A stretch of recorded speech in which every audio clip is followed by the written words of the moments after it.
What's going on, guys? This is Rob, and we got our very first episode of Marvel What If, and I gotta say, I loved it. Oh my God, I absolutely loved it. And if this is an indication of what the series is going to be like going forward, I'm only more excited. It happened really fast, but here's the funny thing. The series felt exactly like a What If comic. That's how the What If comics play out, right? They happen like that. They take place so quickly. Like, it opens up exactly the way a What If comic would, which is, here's how things played out as you know them, but what if they happened differently, right? Just one choice, one decision, one different thing changes everything. I love the idea that like Steve Rogers was shot and injured. I love the idea that Abraham Erskine still died. And I love that Peggy Carter went on to become like the new Captain America. When she took the super soldier serum, everything got bigger. Everything got bigger. But it was a cool episode. I absolutely loved it. You know, honestly, there's not a lot to go on here in terms of like creating theories or anything like that, but there are a few things that caught my mind, one of which is actually kind of disappointing. So the first thing and really probably the question that a lot of people have is like, what's the deal with the Watcher? Okay, so tomorrow we will have a video coming out with the origins and powers of the Watcher, right? So I'll explain that whole thing. For those of you guys who don't know, the Origins and Powers series is something that I started on Comics Explained something like 6 or 7 years ago, and then I replaced it with a new series, and so I'm just gonna transition it over here to Geek Culture Explained and just do it here, right? If it's better, it's just more of a confined and condensed version of what we already do at Comics Explained.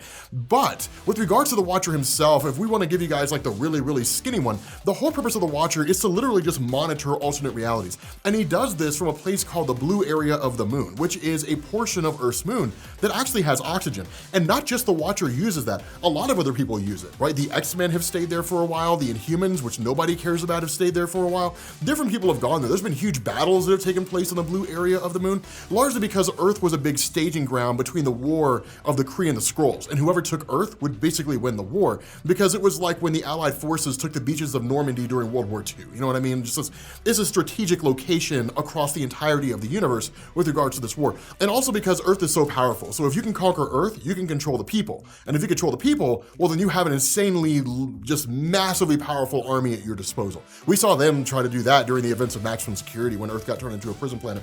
The important thing here is that with regards to how the Watcher was portrayed here, it was great. I love the way the Watcher looked. He looked a lot more like I would expect Eternity to look from in the Marvel Cinematic Universe. It really begs the question, what's Eternity going to look like? But the Watcher looked cool, right? I loved the whole thing. The story progressed exactly the way that I would expect it to, with Peggy Carter becoming Captain America, or I guess really, Captain Carter. The whole plot of Captain America, the first Avenger, just kind of playing out essentially the same way, but with a couple differences here and there. Bucky Barnes basically surviving. I did love those little things, right? Where like literally Bucky Barnes, instead of falling off the train, he just gets grabbed by Captain Carter and brought on top. So obviously Bucky does not go on to become the Winter Soldier, but there are some cool moments here. Now, one of the big questions a lot of people I imagine are asking is, what's the deal with Hydra Stomper? Does Hydra Stomper exist in the comics? The answer to that question is no. If anything, Hydra Stomper is a reference to Steve Rogers when he had his time as the head of Hydra in Secret Empire, because he was called the Stomper at that time. He was more of a stomper of anybody who wasn't part of Hydra, and it was kind of crazy how he was able to pull it off, but it's really more of a reference to that. But it's still a cool concept, and I absolutely loved it. Having said that, once you start to get towards the end of the movie, I think that's where a lot of questions come into play with regards to the What If series, specifically the ending of it, right? That great big huge giant monster that showed up that was basically summoned by the Red Skull and then ultimately ended up killing him. What was that? Okay, I see a lot of people saying that it was Shumagorath, and admittedly when I saw the previews, I thought it was Shumagorath, until we saw its mouth, and that's how we know it's not Shumagorath. So here's the thing, Shumagorath is what we refer to as a mini-angled one or a great old one or something like that. Technically, he comes from the place between universes, but he is part of a race that's immensely powerful. Now, unlike the other members of the mini-angled ones that just kind of stay confined between universes, Shumagorath has made his way into other universes and conquered entire universes, subjugated entire universes, so they all bend their allegiance allegiance to Shumagorath. Now, Shumagorath himself, when he appears, is telepathic. And so if that was Shumagorath, you would have heard him speak, right? You would have heard like his voice. Either he would have like seized control of the Red Skull and spoke through the Red Skull, or you would have just heard they all would have just heard his voice in their heads, right? And that would have been it, like, I am Shumagorath, I am here to basically conquer this reality, and none of you can stop me, blah, yada, yada, yada, and, comic book talk. Like, that's basically what would have happened, right? Instead, like, this thing just roared at them with just this insane roar that literally deafened the place. Like, Steve Rogers in his amazing Hydra Stomper suit had to get them out of there in order to keep them alive. And then Peggy Carter basically sacrificed her life by pushing the thing right back through the portal again.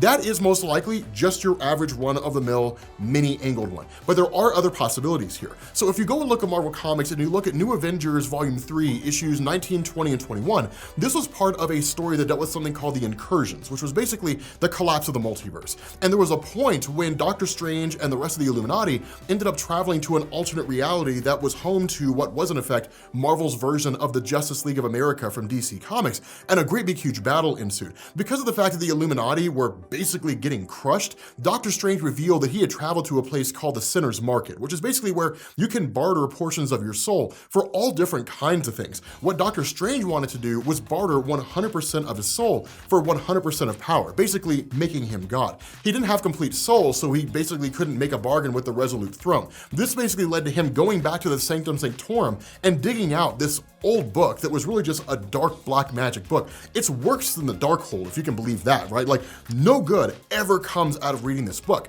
And what he learned in that book was used in his battle with the Great Society when he basically opened up a dimensional portal and this giant tentacle monster started, entering into that plane of existence and then basically started killing the Great Society, that version of the Justice League in Marvel Comics. Now, the big difference between that creature as we saw it and what you saw here is that creature was actually sucking the life force out of the Great Society, right? We didn't really see that here. It was just a giant tentacle monster that was wrapping its, arms around people and destroying them and throwing them into stuff and all that kind of stuff. So it looks like it's just your average run-of-the-mill mini-angled one. Now, having said that, that's still a big deal because we know that like America Chavez is in Doctor Strange 2, America Chavez has the ability to hop from one dimension to the next, right? To literally jump between universes. We know just by the leaks and supposed stories that are going on out there that America Chavez is going to play an important role in Doctor Strange 2 because Shumagorath is chasing after her. But again, this might just be one of those things where Marvel's just kind of easing us into this idea of just dimensional beings out there. The other thing is, it could just be a random dimensional being, right? This could be just a random monster, right? That somewhere along the line that Red Skull learned about this demonic entity just by looking at information that was out there, studying the World Tree of Idrisil is what it looked like he was looking at, was basically the World Tree of Idrisil, and realizing that a person with a Tesseract could actually access all those different locations and then in turn just summon this demonic looking entity, right? This giant tentacle monster. Now that does beg the question, how is Red Skull able to do that in the first place? Okay, so here's how the Tesseract works in its comparison to Marvel Comics. So in Marvel Comics, the Tesseract's actually a cosmic cube. It's basically just the energy of these insanely powerful beings called the Beyonders confined into a cube. That's really all it is.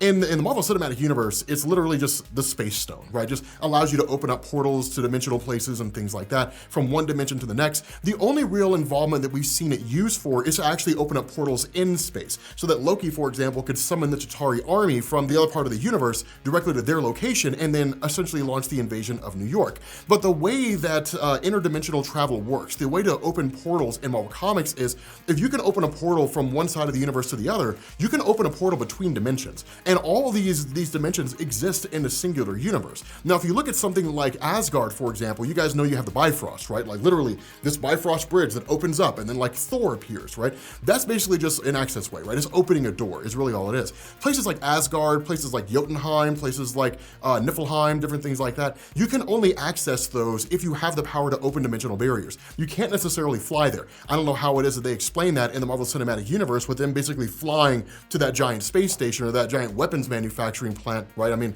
it was kind of weird to fly into Davalier, but nonetheless, that's not normally how it's supposed to happen, but the MCU's doing its own thing.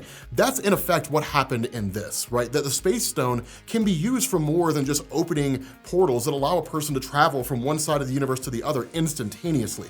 Wormholes, if that's what you want to call it. Instead, you can actually open barriers to other dimensions. This is a huge revelation because it really expands on what we've seen the Space Stone doing. But the important thing here is this offers a lot of expansion, right? If you know where to look, there's some big differences that are going on here, a lot of information being given to us. But as for the particular ending, right, that giant tentacle monster, that just looks like a mini angled one, right? Nothing too special about that, just a mini angled one, a being that exists between dimensions or possibly even in a dimension itself that was just summoned by the Red Skull, and that was basically it. But the one thing that disappointed me about this, right, it's the one thing that I was hoping for more than anything in this episode.